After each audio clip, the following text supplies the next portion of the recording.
covering the German startup scene with news, interviews, and live events. Hello and welcome everybody. This is Joe from Startuprad.io, your startup podcast, YouTube blog and internet radio station from Germany, Austria and Switzerland, bringing news and insights with our media partner, Deep Ecosystems here. Hey Thomas, how you doing? Great. Thank you, Joe. Today, we thought we're not bringing you a quarterly update. We do something differently. Today, we're talking about a certain topic. Our choice this time is artificial intelligence in Central and Eastern Europe. Thomas, thank you very much for doing all the digging and work. I have to admit, I myself haven't seen the presentation yet. But we totally get into it. I'll ask a few stupid questions as always. And if you're interested in learning more about what Thomas does and the Deep Ecosystem, you can go to their website or subscribe to our European Startup Pulse sub-podcast where there's only content together with the Deep Ecosystems. Thomas, could you start with the definition? What is Central and Eastern Europe? Yes, thank you. Very good question. Central Eastern Europe is a term that subsumes a lot of countries that maybe not always want to be subsumed under that term. But in its widest definition, it would range from the Baltics down to Turkey and maybe even the initial parts of the Caucasus. So you have a very, very large region, depending on who you ask. And central means basically you're in the area of Czech Republic, close to Germany and Poland. And then Eastern Europe, that would speak to the Southern Eastern Europe, Balkan, East and West Balkan, down to Romania, and actually going further to, even including Greece sometimes.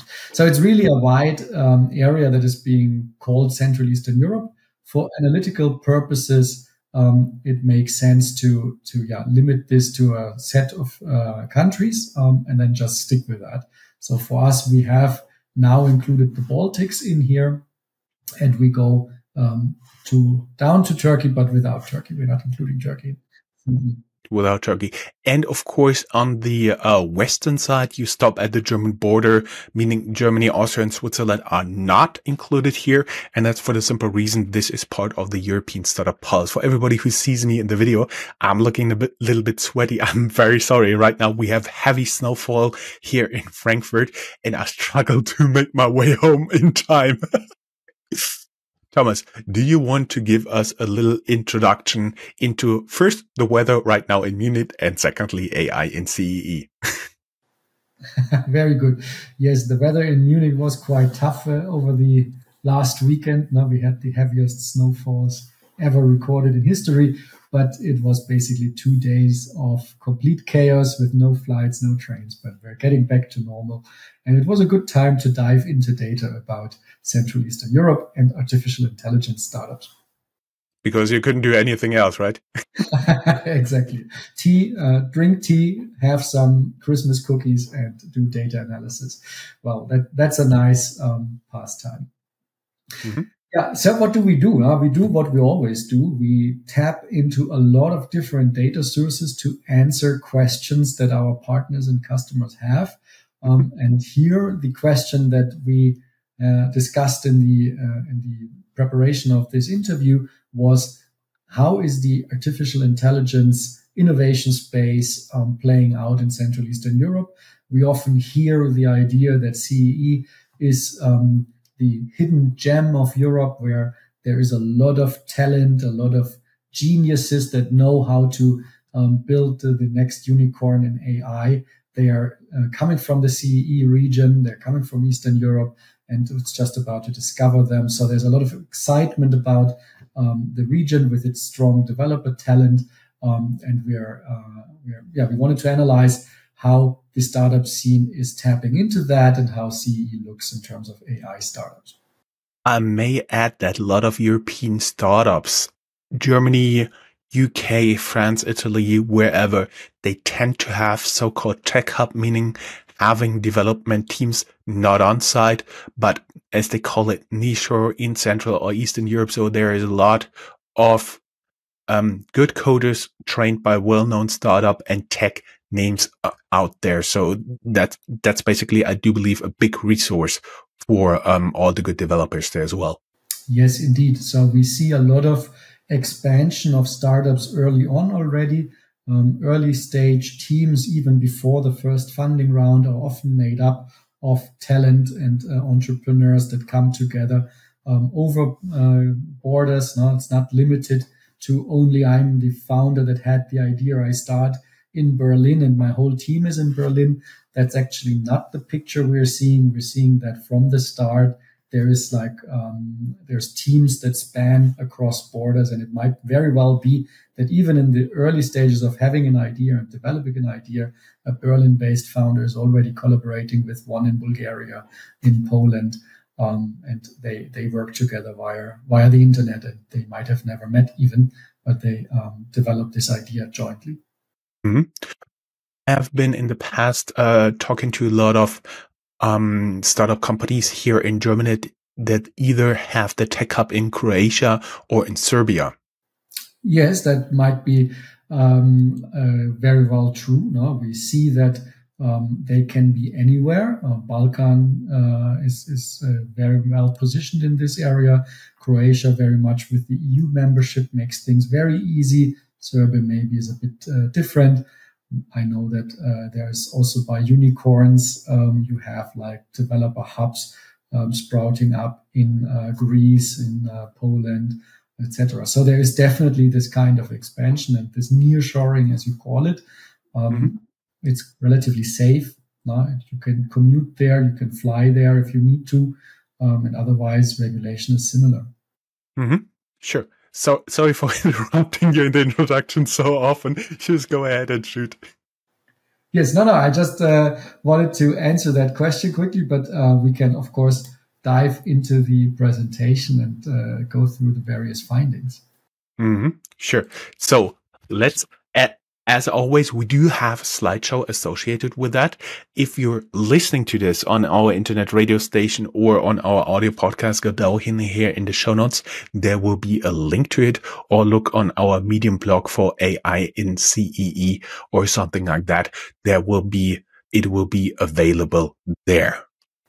Very good. Yes, I'm very happy if people download this presentation and maybe even ask questions, use the data for their own presentations, show how they position in AI using these insights. That's very much welcome. So please download it and see what you can make of it. First of all, I think the first question that we had was what the AI trend in Europe looks like over time, right? So we wanted to look at investments. We wanted to look at the ecosystem activity and the attention the topic gets. And actually what we did, we mapped out exactly these three things. And you see here, quite surprisingly maybe, that AI investments are on a very high level already. Maybe the graph is a little bit misleading here because it's the lowest bar. But in principle, compared to other sectors, AI investments are relatively high in Europe already since quite some years, and it doesn't increase that much. So in the last years, it did not increase by tenfold or something, but we have a plus 11% increase versus 2020 when we take the 23 estimate. Now we took all the investments we saw until the third quarter and estimated how many it would probably be until the end of the year. And that would give us an 11% increase versus 2020. So this is not, let's say, going through the roof. No? Here we analyze, by the way, that's important. We have a bracket that we analyze for the number of deals because we don't want to skew the data too much. We don't want to have the very early stage phases in this count. We don't want to have government grants in this count. We want to have serious VC investments. So we are counting the deals that are between 450,000 euros up to 100 million euros. Also, the later deals we exclude because the databases they sometimes use a bit faulty data there and include also corporate rounds, M&A rounds in the larger sizes. So that's also something we wanted to exclude here. So this is the growth rate that we have in that bracket. I think that's quite interesting that it's not going through the roof yet, but steadily growing on a high level. On contrast to that, you see that news mentions of the topic AI in startup media has increased by 66% over the same time span. That means the attention that AI gets is jumping a bit faster, a bit higher than the investments themselves. So we see more attention, more interest, and that can be an early sign that this is also something that will push through to the investments, and investments will go up constantly, maybe even with a bigger jump in the near future. Is this your experience, or do you have a real correlation already established there in terms of tracking of data if the media interest goes up? As you said, usually investment follows. Can you nail this down with a hard number, or is this just an experience? Yes, so that is an experience that we have from looking at the developments over the last years. We're tracking news for startups since 2020, and we do see that it correlates very closely. The topics that are mentioned in the news, they correlate very closely with also the investments. The same is true for meetups. You see also that meetups are the first thing that kind of rises in a topic. Now, when you have a trend, there's founders that are starting to organize around a new buzzword, around a new issue, and you see kind of a bulb happening in the beginning, a lot of meetups happening, and then the hype goes a bit down. The meetups are not, let's say, always on that very high level. But the beginning is done now, so the community has formed. Fewer meetups survive. There's some consolidation, but the community really maintains its momentum from that community that was created. And then you see that after some time, also the investments come. Investments are always a late and lagging indicator because they're the last thing that happen, especially if you look at sums of investments. Okay. Very good. Shall we go to the next one? Yes, sure. Hottest AI topics. Of course, the machine learning, big data, computer vision, natural language processing, AI hardware, deep learning, and other. Interesting. Can you give us a little bit more information on that, as well as all the stuff or some of the stuff that is hidden behind other? Yes, I mean, there is a lot of AI out there, a lot of AI solutions, and it's not always easy to identify into which box they fall. So other is a big group. So this can be vertical applications, this can be various things, or this could be also just unknown, that we don't know if it falls into one of the other categories. And you see that basically the machine learning as a base, affiliation that a lot of AI companies would have is on top. I mean, you will have machine learning also in the other parts, right? So it's not mutually exclusive necessarily, but what you see is that these are the words and the categorizations that we see most often in databases, like, for example, in this case, it's Crunchbase. And, it's an analysis by the recursive. So you see what the affiliations are. And maybe what is interesting is that natural language processing, which is a very specific field, or computer vision as very specific fields, are high up, while machine learning and big data are more general terms that could apply to various things. But then these specific niches, computer vision and NLP, as well as AI hardware, I mean, that's quite interesting that they pop up here as particular fields. This is for CEE, by the way. So this analysis is already diving deeper into Central Eastern Europe, breaking down the hottest topics.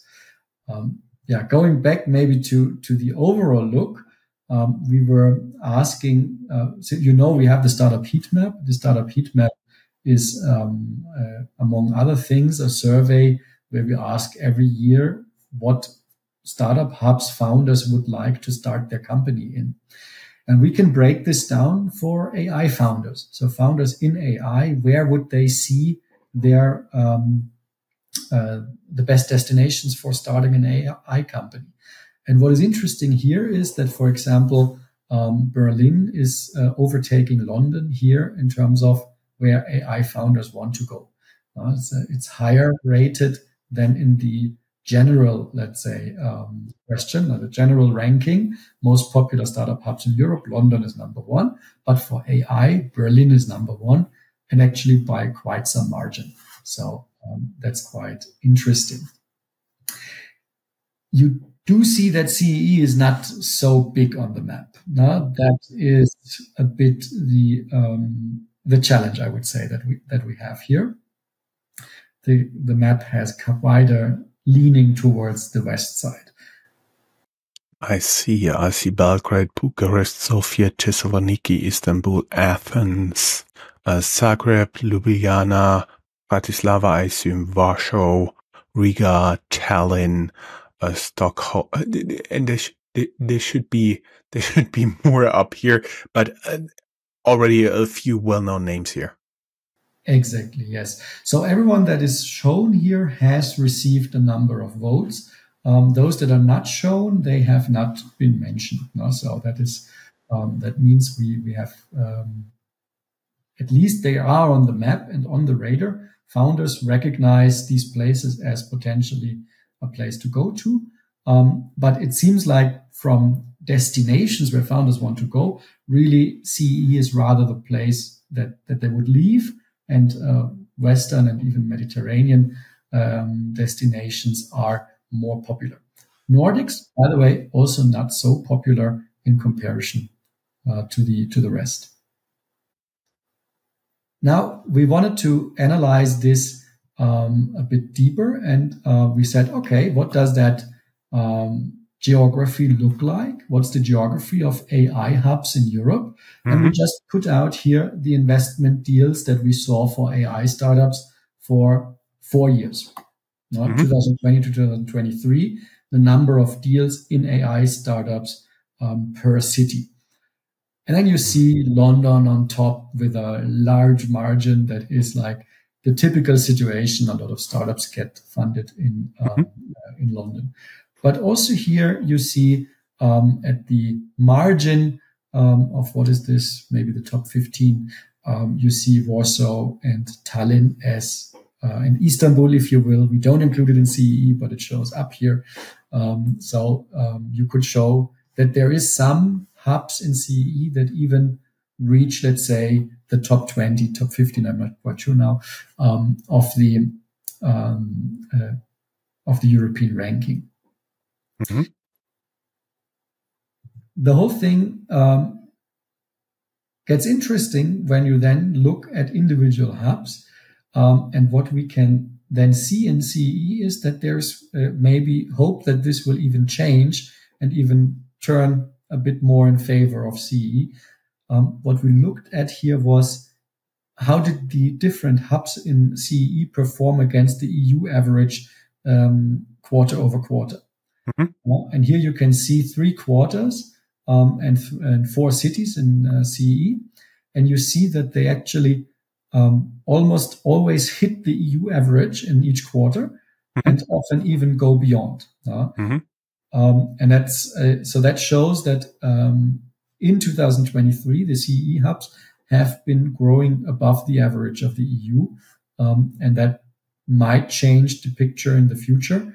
Mm-hmm. Tallinn here with a very high number, Bucharest with a high number, Budapest with a constant good number. So that there is potential in these individual hubs here. Mm-hmm. So that would mean the hidden gems we already discovered is Bucharest, Budapest, Warsaw, and Tallinn as AI hubs in CEE. Definitely, you could say that. Yes. So there's mm-hmm. definitely something happening. We went then further to analyze. Maybe let me jump through this, but further, we analyzed where founders come from. Where are founders being born that go into AI? And that's quite interesting because here again, similar hubs pop up. We looked at the participants of the top accelerators in Europe, some 120 accelerator programs in Europe, who participates in them and who participates in them with an AI startup, right? And there's 2,465 AI startups since 2017 that participated in these 120 top accelerator programs. So, and these 2,500 almost, 10% of them, the founders come from CEE. So that's 10% of all the new, let's say, fast-growing startups accelerated by Europe's top programs. That I think is quite big. No? So 10% make it into these programs from CEE. So I think the talent that you find in CEE is quite sought after. And we do see exciting new startups being created by founders from CEE. They might not always be in CEE, but they come from there and they got their education there and learned how to develop these solutions. And yeah, so in absolute numbers here on top, you see Poland is in the top 10 in terms of founders originating, AI founders origins. And then per capita, CEE is just ahead of everyone. Per capita, Estonia, Latvia, these are the first two in terms of producing AI founders, and then followed by Slovenia. So there's quite some movement from these countries. I see. So we should say that Poland, Estonia, Latvia, and Slovenia are a big source of AI entrepreneur talent. Would that be correct? Yes, you can say that. Yes. So we do have like the founders that pass the threshold to join top accelerator programs. Many of them come from Central Eastern Europe, even if though the majority of the programs happen in Western Europe. So that is quite astonishing and a strong sign. You said something about the developers as well. And so we wanted to look at, is it true that CEE has these big pools of developer talent, right? And, well, partly, yeah, that's true. I mean, partly. In Germany, we have this wonderful word Jein, meaning a combination of ja, yes, and nein, no, Jein. I think that applies here. Yes. I mean, you do have, so I think what CEE does not have is the high concentration of economic hubs like London, Paris, Berlin, even, where you just have a lot of attraction and new developers are moving in. So you don't have like one place that gathers all of the developers.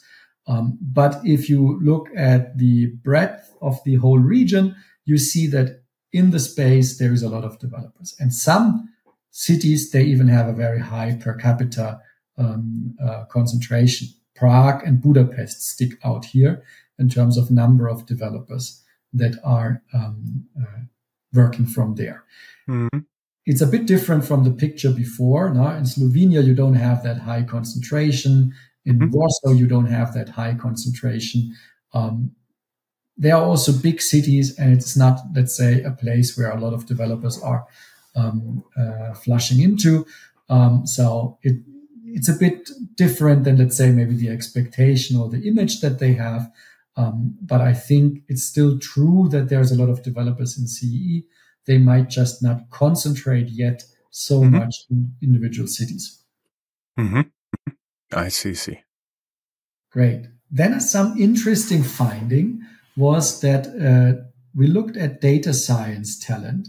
There is a nice report by Sequoia that talks about developer talents in Europe. And they mapped out different specializations even. And here we do not see CEE pop up yet. They only give us the top 5 rankings per topic, but we look now, for example, at data science. And in the ranking in data science talent, CEE does not reach the top 5 ranks. So I think here we see the classical economic hubs, London, Paris, Zurich, Berlin, and here also Madrid. They pull in a lot of developers, hiring them, relocating them, and that kind of attraction gives them this big lead in terms of how many data scientists they have in the hub. So this is maybe again a bit of a problem of concentration. You don't have the capital available in CEE in the individual economic centers to pull in and create really that buzzing developer hub that maybe you have in London. I see. Yes, and finally, we want to give like a bit of a complete overview now, because now we heard a lot of different data points, etc. And so how does that look now in totality? And then the first thing that we did was we did a map with the investments. So the investment deals are here on the map. So you see the size of the bar. It's a bit hard to compare, but if you see how where it pops out, you see where investments happen in startups in CEE. And actually that is, as we saw in the very first analysis, Tallinn in Estonia, Warsaw, Prague, Bucharest, and a bit as well in Budapest, much less in Bratislava, Belgrade, Sofia, Poznan, that's also there. These are the places that where investments happen.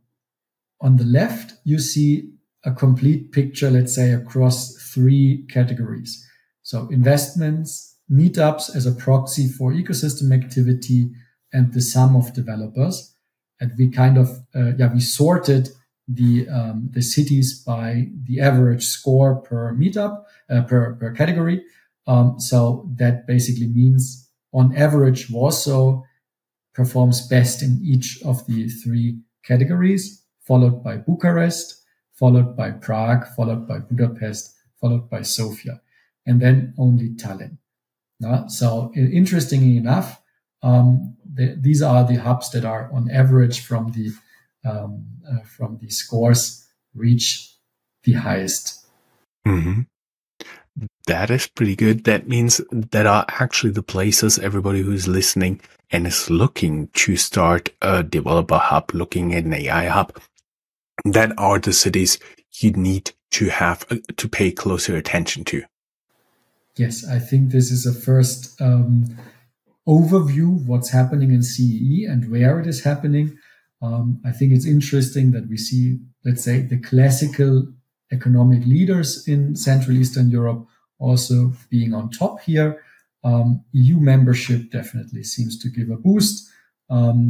Poland, as let's say the largest country in the CEE, except for the Ukraine, is also leading with Warsaw, followed by Romania, Bucharest. That might be a bit surprising. Prague on third, definitely one of the stronger economic players that also has now a good startup scene and starting to have this AI scene as well. I see. So, Thomas, thank you very much for those deep insights. Everybody who'd like to learn more, go down here in the show notes. There will be a link to your company's website, to the research report, and of course, your LinkedIn profile, so everybody can ask more questions about it. I do believe we will meet again pretty soon in the new year to have another reporting together. Absolutely. And looking forward to the next question you pose to us, what we should analyze. Also, if the listeners have an idea what they want to learn about, we are happy to analyze your question and give you a quick overview of where things are standing. Thank you. Have a good day. Bye-bye. Thank you.